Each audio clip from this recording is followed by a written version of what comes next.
Hello and welcome to Talking Tudors, a fortnightly podcast about the ever-fascinating Tudor dynasty. My name is Natalie Grueninger and I'll be your host and guide on this journey through 16th century England. Are you ready to step through the veil of time into the dazzling and dangerous world of the Tudor court? Without further ado, it's time to talk Tudors.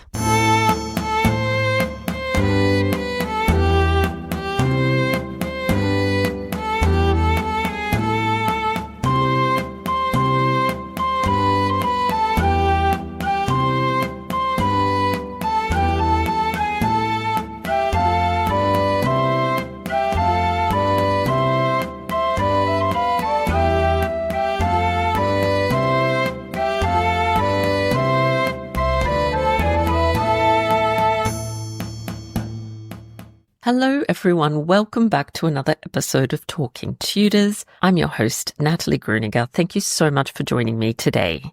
Before we begin, I'd like to mention a new online event that I'm co-presenting with Dr. Owen Emerson in March 2025. It's called The Making of a Queen, Anne Boleyn 1501 to 1522. Through a series of 6 pre-recorded lectures and 1 live Zoom discussion, we'll explore the transformative experiences and interactions that shaped the woman and Queen Anne would become. Participants will also be entered into a very special giveaway and have access to all recordings for 2 months after the event ends. For details, head to my website on the Tudor Trail or just Google The Making of a Queen Eventbrite. I do hope you'll consider joining us.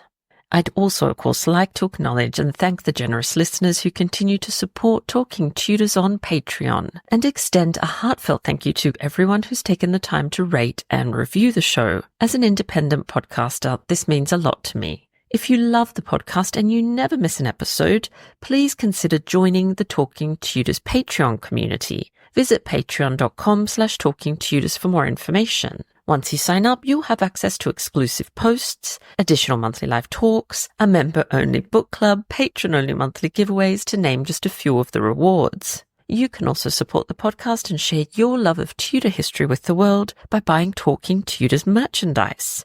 Check out all the products at talkingtudors.threadless.com. Now, on to today's episode. I'm thrilled to welcome Dr. Hetta Howes to the show to discuss her latest book, Poet, Mystic, Widow, Wife: The Extraordinary Lives of Medieval Women. Dr. Howes is a lecturer in medieval and early modern literature at City University of London and a BBC AHRC New Generation thinker. She regularly contributes to broadcasts on BBC Radio 3 and 4, as well as writing for publications such as The Times Literary Supplement and BBC History Extra. She has a BA and MPhil from Cambridge University and a PhD from Queen Mary University of London. Let's dive straight into our conversation.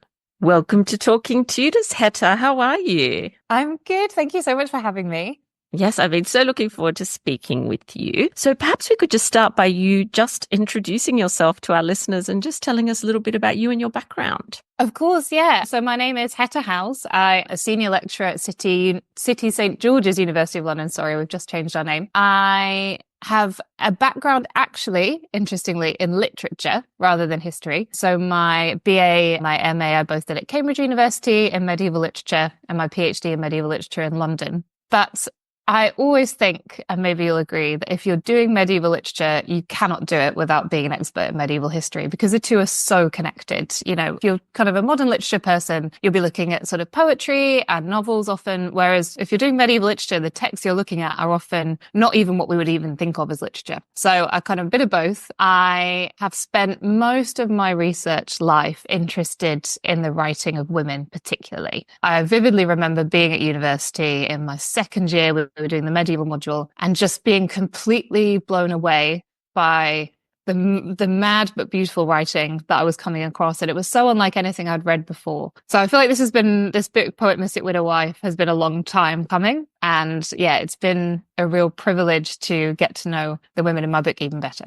Yes, and we are here to talk about your recent book, so Poet, Mystic, Widow, Wife, The Extraordinary Lives of Medieval Women. I have to say, Hetta, I absolutely loved it. I devoured it. I was just going to have a peek and then I could not stop. So absolutely congratulations on a brilliant book. That's so nice to hear. Thank you. Because it's a very weird feeling putting it out in the world and like, oh no, what will people think? What if they hate it? So thank you. That's really nice of you to say. No, absolutely. So you've told us that you sort of came across medieval women at university. Is that what kind of sparked your interest in this period, or as a child, were you interested in history or anything like that? So I think it was the moment at university that really did it. But I must say, we were just chatting about this before we started recording. I'm a mother. I actually had my daughter whilst I was writing the book, and I can already see how this would happen. My parents were amazing at trying to get me into history. I mean, they really gave me so many opportunities, taking me to lots of sort of museums and exhibitions, programs on the television. And we also went on holiday to quite like historic places. So for example, Umbria, which is sort of the land of the medieval mystics, we went to a number of times, and, they were so good at sort of showing me around. And I think,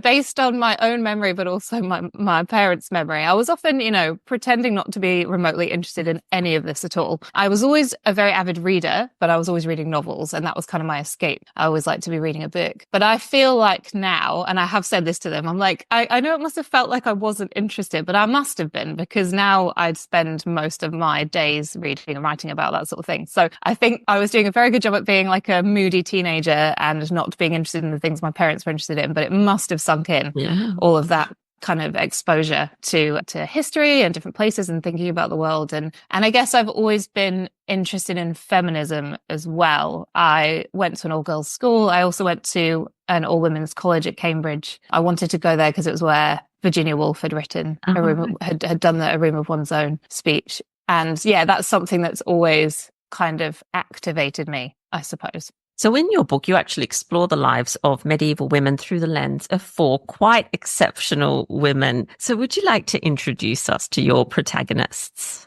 Yes, I would love to. So the first sort of kind of going in chronological order here. So the first woman is Marie de France, and she was almost like my problem child when I was writing, because we know so little about her. So she was kind of living and working around 1160 to 1215, roughly. So she's the earliest of the women in my book.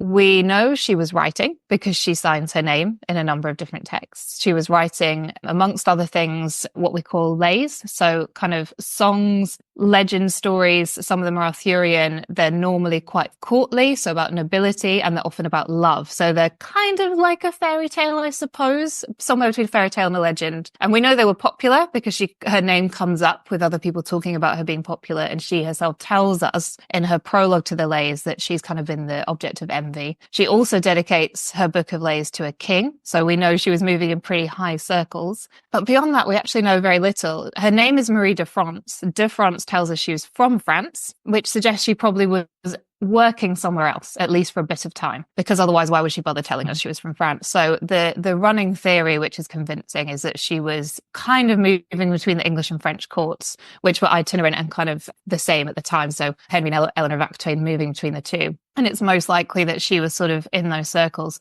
She might have performed the stories herself. She might have got someone else to perform them. She may even have been a nun in later life. There is a sort of movement towards more religious interest in her works. But what I had to do in the book was to sort of try and think about what a woman like her, from what we do know about her, would have been like. So she was sort of the most imaginative challenge, if you like. Julian of Norwich is the next one. So she was around sort of the 1342, we think she was born. She was what we call an anchoress.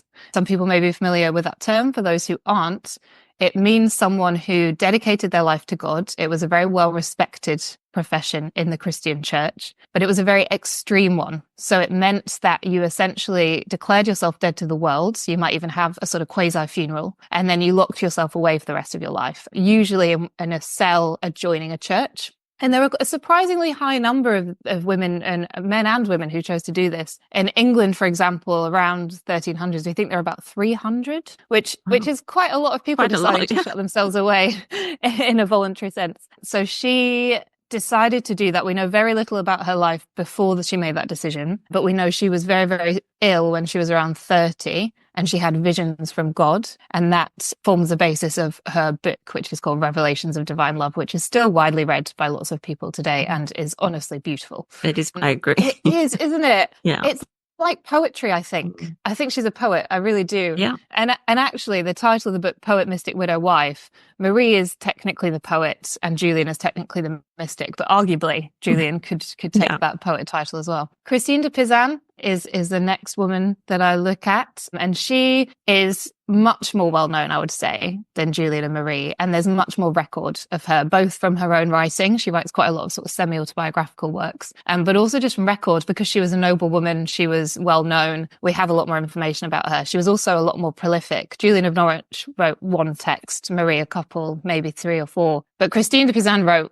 I mean, like hundreds isn't too much of an exaggeration. She wrote a lot of poetry, prose, political works. She was very prolific. She was probably one of the most famous writers in medieval Europe. She was also the first woman to make a living from writing. So she had been happily married to a nobleman. Her dad was very well connected in the French court. When her husband passed away, she found herself still pretty young, in her sort of early mid-20s, needing money because everybody did. She wanted to kind of maintain her children in the lifestyle they'd become accustomed to, but she didn't want to marry again, which would have been the most obvious choice for her. She'd been very in love with Etienne and she just didn't really want to kind of do that with anyone else. So she began to write and became very, very popular, and she's a very good networker. She had a lot of good connections amongst sort of the highest echelons of French society. And was kind of almost like a bit of a publisher or even a marketer of herself. She was very savvy. We can talk more about that later if you like. And then finally, Margery Kempe, who was sort of roughly contemporary with Christine. And I think of her as a kind of Marmite of medieval literature. People tend to either love her or hate her. I love her. She gets quite a lot of airtime in the book. She's kind of my favorite, I think. She's at least the most fun to write about anyway. So she was living in a place called now King's Lynn, then Lynn in England near Cambridge. She was married. She was sort of well-to-do, kind of middle class. Her dad was an MP. She had 14 children we know of. After the birth of her first child, she had really struggled in pregnancy and during her labor. And afterwards she went mad basically for like a year. That's how she describes it. She says she went out of her mind. She was having horrible visions, a sort of demon. She was hurting herself. She had to be physically restrained to her bed. And at the end of this time, she had a vision from God. And this kind of put an end to that spell of her life, and it sort of set her on a trajectory of wanting to live a more religious life. However, most women who came to that sort of realization would have maybe tried to become a nun, even perhaps an anchoress. She was married. She had children. She wanted to stay married, but she didn't want to have sex with her husband anymore. And she also wanted to travel the world on pilgrimage, but without her husband. And all of these things got her in quite a bit of trouble. So yes, she's sort of the last one. But the thing that draws all these women together, other than the time period, is that they all wrote. They were all writers. And this is where my sort of literature background comes in, I think. I wanted to make sure that all the women that were sort of forefront in the book, and I do talk about other women as well, that we could look to their own writing and hear from them in their own words. That was something I really wanted to make sure was in the book. I have to say, they're all so fascinating, but Margery Kemp's story is so compelling. Just all those pilgrimages at that time, for a woman to be traveling alone as she did, it's quite extraordinary. I really did enjoy learning more about her, I have to say, and all the other women. But I mean, that's a special story, I think, isn't it? Yeah. And the fact that at one point she was abandoned by her companions. And that story, and I do this myself a little bit in the book, actually, that story tends to be reached to show that she was quite annoying, that, she was so annoying that people left her. And it's quite funny. And she's, relatively like good spirited about it, I suppose, once she's got over it. But the fact of the matter is that she was, like you say, a woman traveling, alone. And she is terrified. There's a bit in the book where she writes the first autobiography in English, and she tells us about all these things that happened to her. And she says that she was frightened she would be raped or mugged or something terrible would happen to her. She also, there's not maps. You can't get your phone out. You can't kind of figure out the right journey or where you're meant to be going. So it really was pretty amazing, that she didn't just kind of crumble or decide she was going to go home, and she was like, I'm going to continue on this pilgrimage. I'm going to find someone else to take me. I mean, she just was a very determined person. Yeah, that's what I was marveling at, that incredible courage and that sort of perseverance to just do what she set out to do. And it's actually something we see in a lot of women of this period. They are courageous. They do persevere. So obviously their stories are quite different, and they're from different social statuses. But what was sort of life like in general? Can you give us a little bit of an idea for women at this time? Yes. And like you say, I think the thing that characterizes all of these women is that they all come from varying degrees of privilege. Christina Pizan is incredibly privileged. The others perhaps less so, but they're all kind of well enough off that they can be writing, that they can be, that they're educated, have an education. A lot of women in the Middle Ages would never have learned to read or write, would never have been in a position where they could write down anything at all. But even for the women in the book who have a little bit more privilege and are more able to do certain things than their contemporaries, it was a really challenging life, I think. That's not necessarily how they perceive it. So Christine de Pizan writes a lot about her own life and kind of gives guidance to other women.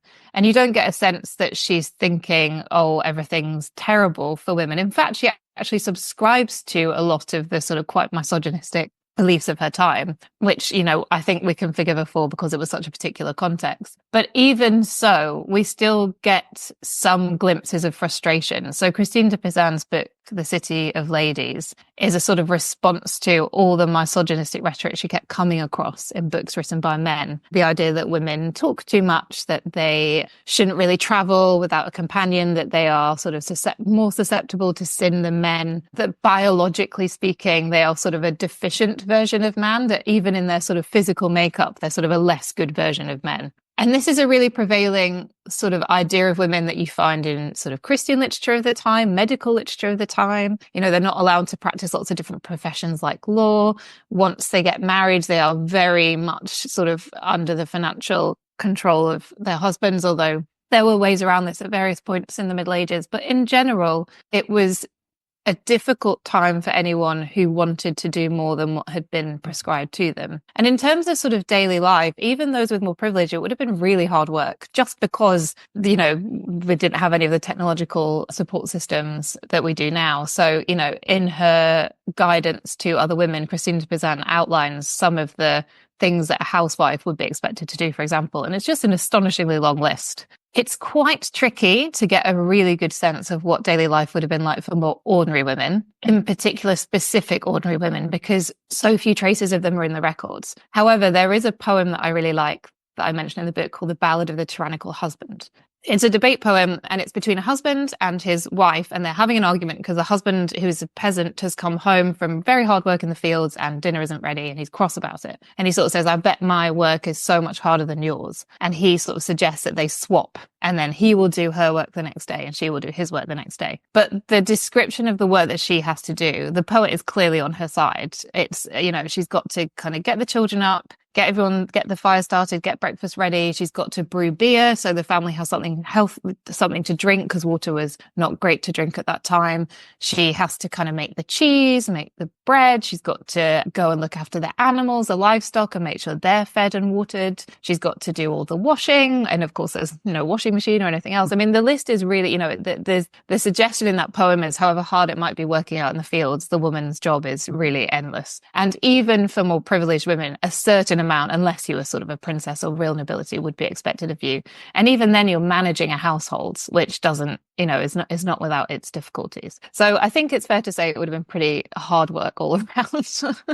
Yeah, I'm exhausted just listening to you. I'm thinking that is a lot of work. So in terms of these women and the society in which they lived, would you say that it's correct to say that each of them in their own way, maybe a little bit differently, challenged the misogyny of the period they lived in? Yes, I do. And that's another thing I love about them. And like you say, it's in sort of to different strengths and in different ways. So Christine de Pizan is sort of the most obvious one for doing this because she writes books that challenge it so directly. She sort of says, look, men have been writing awful things about women for so long, and here's lots of ways in which that isn't true. So that she's sort of directly challenging it. Now, as I mentioned before, there's lots of things she doesn't challenge and accepts because, you know, that's what she's been told and that's the world in which she operates. So, for example, she talks about abusive husbands and suggests to her readers that they sort of find a way to navigate that because leaving isn't really an option. However, she is kind of in her own work challenging misogyny, just the life she lived. Because, for example, she writes a biography of a king. She's commissioned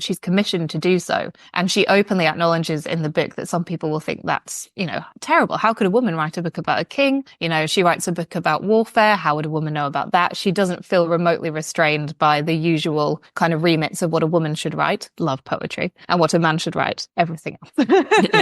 So she's definitely doing it. But then the other women themselves in their own ways are really pushing back. So Julian of Norwich sort of refers to herself as a woman weak, feeble and frail at the start of her book. But then she goes on to kind of communicate this extraordinary vision she's had of God and to take real care in communicating that to others. And she's running some real risks by doing so because a woman writing about religion at this time is always a bit risky, even if they're not trying to claim that they've had visions directly from God. So that's something that she would have been aware of, but she kind of continues to do it anyway. Marie de France, her stories, which were read and heard at court, are described by a contemporary of hers as kind of being really just for women and sort of frivolous and a bit silly. Very popular mind.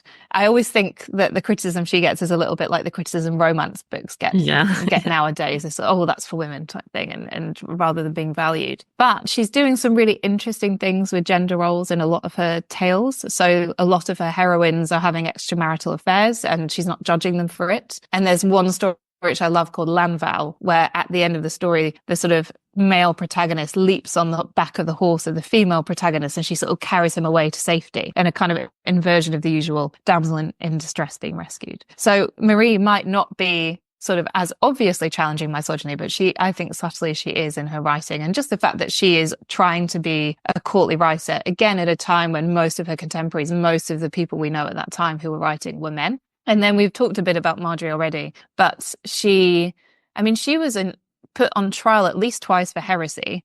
And it seems that the reason that happened was largely to do with her being a woman who refused to be quiet. You know, women weren't supposed to preach at that time. She claims she was never preaching, but she does openly talk about God. A lot of people are worried she might sort of encourage other women to stray from their husbands or to sort of follow a similar life to her. She sort of petitions very hard to get to go on pilgrimage without her husband. She petitions very hard to her husband to get a vow of celibacy. So she's clearly at all turns gently and not so gently. She's pushing, isn't she? Yes. Constantly. I think that's why her story is so fascinating. So you've talked about the fact that each of these women were writers, which I love, absolutely love. So what insights do their work offer about what women wanted in this period, what they desired and what they valued? So on the one hand, this is a really difficult question to answer. And I think one of the most exciting things about studying this period, but one of the most frustrating things, is that we don't have confessional literature in the way that we do now. It would be so wonderful to be able to like see a diary from one of them, or, you know, sort of the kind of things that women tend to write now where we're quite open about things that we want, or, you know, pushing back. That just wasn't a reality for anyone, man or woman, at the time. However, at least two of the writers here have autobiographical writing. So Margery Kempe writes an autobiography, and Christine de Pizan, a lot of her work sort of either has her as a protagonist within it, or she talks about, you know, in prologues and things about her own life. And I think that can give us some real insight into what they wanted.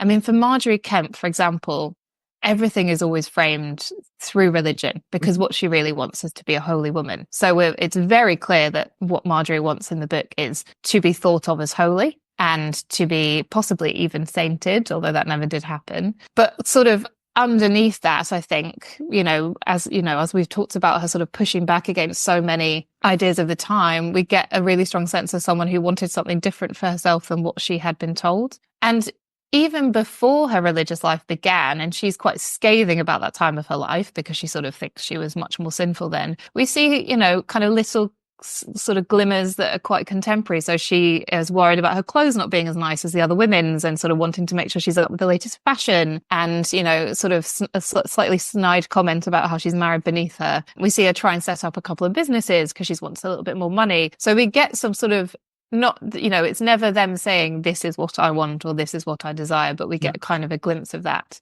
And then in Christine de Pizan's writing, for example, she writes this heartbreaking poetry after her husband dies about how much she misses him and loves him. And that's a really interesting insight, because we tend to think arranged marriage, oh, that would never be love. If someone's been chosen for you, that must just be a loveless marriage, right? And of course that's not true. We know that even today, there's tons of cultures where arranged marriage happens and people fall in love. And Christine de Pizan clearly loved Etienne, her husband. And we can see that from her poetry. It's very real emotion in there. But mostly, I think, it's a bit heartbreaking, really, because in their writings, they're all just wanting to do this thing that they love, which is right, or for Julian and Margery, kind of be close to God. And they're having to make so many excuses and caveats for doing that and sort of wriggle around it because it wasn't necessarily the accepted or done thing. And I think then, I had this very strong sense all the time I was writing that whilst they were living in a very different time and obviously very different, worrying about what people might think, worrying about wanting to do something, but what will people say if I do it? Or I kind of wish I was doing this instead of that. That's such a enduring feeling that not only women, but men also, I'm sure, have. And I've been interested in response to the book that a couple of reviewers are really frustrated with the relatability angle. Like, this is a very different time. It does a disservice to try and say that this time, that there's any parallel, how can it be relatable when it was so different? But I just think we're all people, aren't we? And I think as long as you are really alert to the different contexts, which I try to be always when I'm writing, and the fact that, it was a different time and a different context, ultimately, they were human beings who, like you say, wanted things, missed things. Should I have a child? Shouldn't I have a child? What if I don't like my husband? What if I'm in a bad marriage? All these things. What if I don't want to get married at all? What if I love someone I'm not supposed to love? I feel like these things do endure. And for me, that's just a lovely way into thinking about this world. That yes, it was very different and a different context, society, all kinds of ways. But ultimately, these are just people who are kind of trying to operate and move in the world just like we are. I have to say, I completely agree with you. And I think that was actually a highlight for me of your book, because I felt that I was able to make quite deep connections with these women that lived a long time ago. And as you say, completely different society. But I think we do share many things as humans. And I really loved that. So no complaints from me on that side. I'm glad to hear that. So you've obviously spent a lot of time immersed in medieval sources in this period. What are some erroneous sort of assumptions about medieval women that you've come across in your work and that still persist today? So I think the biggest one is just that they weren't doing anything.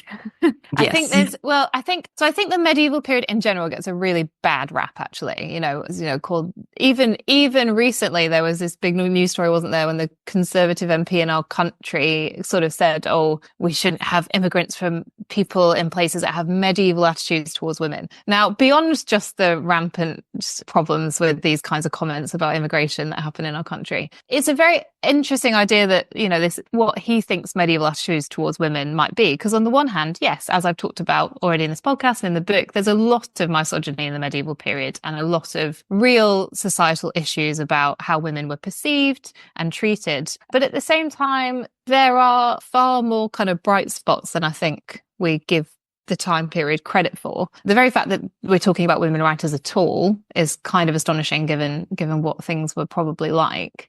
So a lot of people I've talked to when I was sort of teaching or writing the book have said, oh, well, I can't imagine women worked at that time. They wouldn't have been allowed to work, or, they couldn't have had jobs, or, they must have all got married. They must have all had children if they could have children. They must have all kind of followed these particular lines. And of course, a lot of women did, but not all women. So I think one big assumption is just that the reason that we don't know about them is because they weren't there in any way that, history would be interested in. And actually, the reason we don't know much about them is because records are not great. We tend to have favoured learning about men rather than women for a very long time, up until about sort of 50 years ago. And things are better now. But that stuff takes a long time to untangle. If through sort of 1900s and previous centuries, people are choosing to put the works of men into editions rather than women, or to write films about men in history rather than women in history, then of course we're going to know more about the men than the women, and they're going to be more in our sort of cultural sphere than women are. So I think there's, yes, a general assumption that there wouldn't be much interesting to say about women. And I did come across this when I was pitching the book. A couple of people said, well, haven't we already had that book on medieval women? I was like, okay, it's like hundreds of years.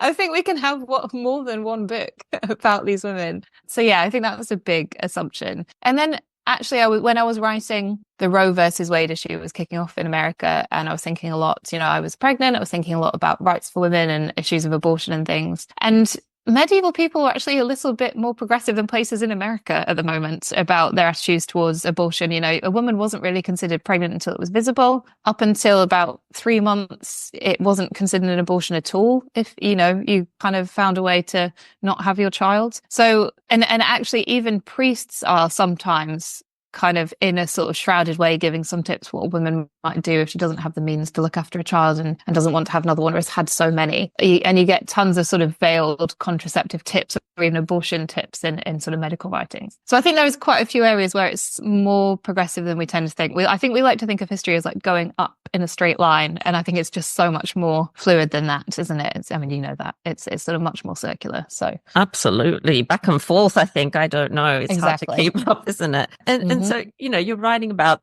these women. You're immersed in this period. You're writing about 4 women mainly. Did you feel drawn to any one particular over another, or did you find parallels with your life and one of their lives, or their lives at all? I just find that quite interesting. Yeah, I think it was really fascinating to see how close I grew to feel to them when I was writing. So I organize the book around key life events. And I did this because I wanted to sort of emphasize that there were key threads between then and now, and to sort of for people to be able to dip in and out on what interested them, but also, like you say, to sort of find parallels. So, there's a chapter on getting married, there's a chapter on getting pregnant, chapter on working, on traveling, etc., etc. And when I was writing the chapter on getting married, I was getting married. And then when I wrote the chapter on pregnancy, I found out I was pregnant. I started to think my book was a bit like Nosferatu and got a bit worried about the death one for a while.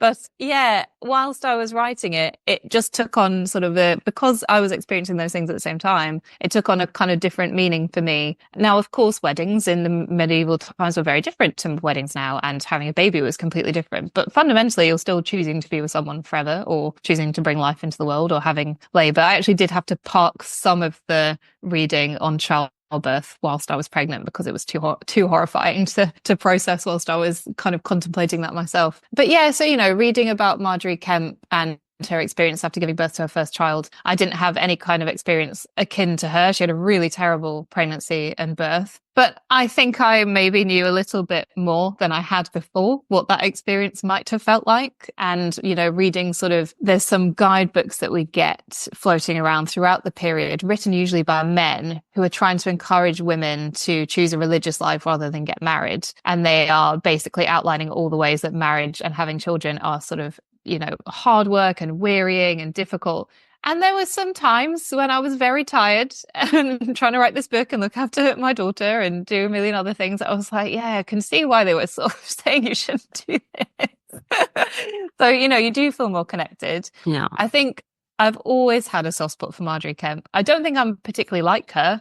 She's far fiercer than me, far more determined, far more strong, more perseverance. I kind of wish I had some of her gumption. So yeah, I think there were ways that I definitely, despite the different time period and context, that I felt closer and less close to them at different points. And that made me feel more confident in the structure, because I was like, if I'm finding kind of moments of parallels, or I've kind of had this feeling before, or I remember worrying about this, it sort of helped me to feel more connected to them. Yeah, like I said, I definitely felt that. That was my experience reading the book. So you talked earlier when when you were talking about Marie de France. I think you said she was your problem child because obviously there's, not that many sources about her life. So how do we then go about recovering the lost voices of women from the past? So I think one thing I have learnt is that you rely on lots of other amazing people.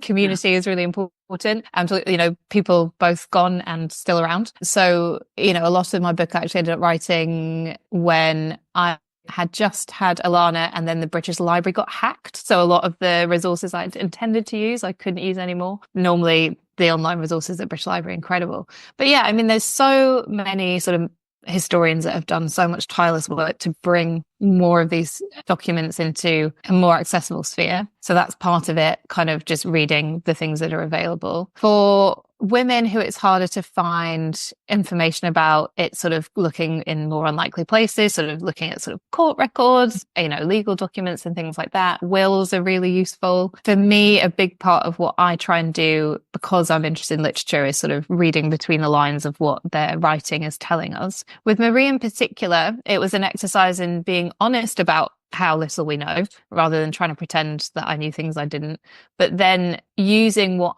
we do know and what I could find out about women in a sort of parallel situation to try and fill in as many blanks as possible, which was actually quite fun because I got to almost sort of invent her for myself. Someone else might have come to different conclusions with that. But I think as long as you're being honest about it, that's okay. And saying, this is kind of roughly what someone might have been doing that was sort of roughly her kind of social class or had similar interests to her.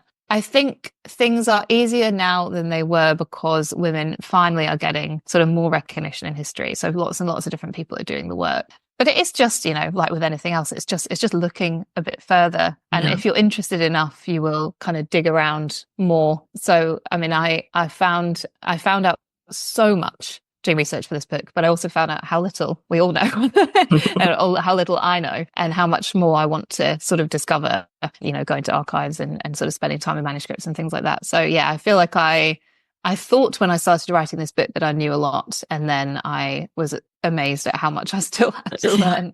Yeah. Oh, fascinating. I've absolutely loved hearing about your book and your research and these incredible women. But I can't let you go just yet, Hetta. I've got something else that I do at the end of episodes of Talking Tudors, and that's what I call 10 to go. So these are just 10 quick questions just to get to know you a little bit better. So because we're all absolute bibliophiles here at Talking Tudors, what is a book that you're currently reading, or one perhaps that you've just read? So I've literally just finished Bad Friend by Tiffany Watt-Smith. It is a proof. It's coming out, I think, in a couple of months. And yeah, one of the nice things I've discovered about writing a book is I get these proofs to read in advance. It's wonderful. So it's like a social cultural history of women's friendship in the last sort of 100 years, 200 years actually, I think. And why women have been sort of made to think that we're bad friends. It's excellent. Wow, that sounds really fascinating. Thank you. It's really good. Recommend. Yeah, thank you. And what about a favorite historic site that you like to visit? Is there anything associated with your four women? Oh, that's a really good question. Well, she only makes a slight appearance, but I actually was just thinking quite a lot about Catherine of Siena, who was a mystic, and her head is at the Basilica in Siena. And I did see it when I was a child, and I really want to go back. So at the moment, that's one that's in my head. And what about when you're working and you're writing? Do you have any rituals that you like to follow? Oh, I don't really. I think maybe I used to. I had this lovely summer house that my husband built in the garden, and it was all really done up. But since then, we've moved house. We're in the middle of renovation. I have a daughter. So it's just like where my laptop is, there go I. If I have a ritual, I think it's coffee. I drink about 7 cups of coffee a day. Oh, I hope you get to sleep at some point at night. So do I. What about a favorite film or maybe a series? I just finished Nobody Wants This, the Kristen Bell and Adam Brody one, which is excellent. But my all-time favorite TV show is Buffy the Vampire Slayer. Oh, I am obsessed with it. I rewatch it constantly. I love that. I love that you're a Buffy fan. And what about a new skill that you would like to learn? Oh, I need to learn to drive. I really do. I could drive. I have a driving license, but it's been about 15 years and I'm terrified of it. So I guess that's a skill I need to reacquire I feel like I never had it. So it's exactly like my sister. She got her license and then never drove. So, Yeah, and then it's just pointless. Spent all yeah. this money and can't even take my daughter to nursery. What about a travel destination that you, maybe somewhere you haven't been that you would like to visit in the Oh, future? I spend a lot of time thinking about going on holiday these days. It's been a while since I had one. I would love to go to see the fjords in Norway. I've never done that. And I'd love to go. I haven't really done I did Bali a long time ago, but I'd have done like Thailand. I've never really traveled to that part of the world. So that would be amazing as well. Oh, lovely. Very humid in Bali, so I hope you can cope with the humidity. Yeah. I'm not good in humidity. Yeah, exactly. Frizz as soon as you walk out. What about when you were a child? What did you dream of becoming when you were older? Either a writer. Yay! Hey, you did it. Which is lovely to be able to say out loud. Or a ballerina. Well, a dancer of any kind, really. Yeah. I was very serious about dance until I was about 18 and realized that whilst I was good, I probably wasn't quite good enough. So do you still do it? Do you still do a bit of dance? I don't anymore, but I went to see the ballet last night, a couple of nights ago for the first time in a long time. And I was like, right, I've got to get back into it. And I'd love to do some classes or something. It's a really wonderful. It's just pure joy, I think, dancing. And my daughter loves to dance. I watch her now. She's only 18 months, but she sort of spins around the room if I put music on. So I'm very excited for when she starts dance class. Yeah, that's beautiful. And very last question. What is a great piece of advice that you've either read or received? Doesn't have to be specifically about history or writing, just in general. Oh, wow. I think one I struggle with because I'm a sort of terrible people pleaser, just be yourself. I think I'm learning to do it more as I get older. People keep telling me, oh, when you get to this age, you won't worry what people think anymore. Or when you get to that age, and it's not happened yet, but I can feel it maybe happening a little bit more. So I guess just try and be yourself as much as possible. Yeah, absolutely. I love that. And then the very last thing is the takeaway. Normally it's a Tudor takeaway, but I'm happy for this to be a medieval takeaway, something for our listeners to go off and explore after the episode. So I have to say the British Library Medieval Women exhibition is on still. It's been on since October. I think it goes on until spring and is honestly probably the best exhibition I've ever seen. They do have, if you Google it, they've got a website where you can kind of read some blogs. If people aren't in London, there's some sort of kind of really good resources online linked to the exhibition and a lovely book that accompanies it. But if you can get to London, it is just astonishing. The way they've curated it, the documents they have, Julian of Norwich's manuscript, Margery Kemp's manuscript together in the room is just amazing. Oh, that is amazing. I'm a bit heartbroken because I don't think I'll get to see it. I don't think I'll be back in time. It's so far, isn't it? It is very far, 21 hours on an airplane. But I did buy the book, which is absolutely beautiful, and the color images are gorgeous. So if you can't get over there, if you're like me, sadly, then I highly recommend the book as well. It is really beautiful. And Hetta, thank you so much for joining us on the podcast. It's been such a joy to chat with you today. This has been so much fun. I really appreciate you having a medievalist come on. Well, that brings us to the end of this episode of Talking Tudors. Thank you so much for joining us. I absolutely love to hear from listeners, so if you have any comments or suggestions, or just want to say hi, please get in touch with me via my website, www.onthetudortrail.com, where you'll also find show notes for today's episode. If you've enjoyed the show, please share the podcast with friends and family, and don't forget to subscribe, rate, and review. I also invite you to join our Talking Tudors podcast group on Facebook, where you can interact with other Tudor history lovers and hear all the behind-the-scenes news. You'll also find me on Twitter. My handle is On The Tudor Trail, and on Instagram as The Most Happy 78. It's time now for us to re-enter the modern world. As always, I look forward to talking Tudors with you again very soon.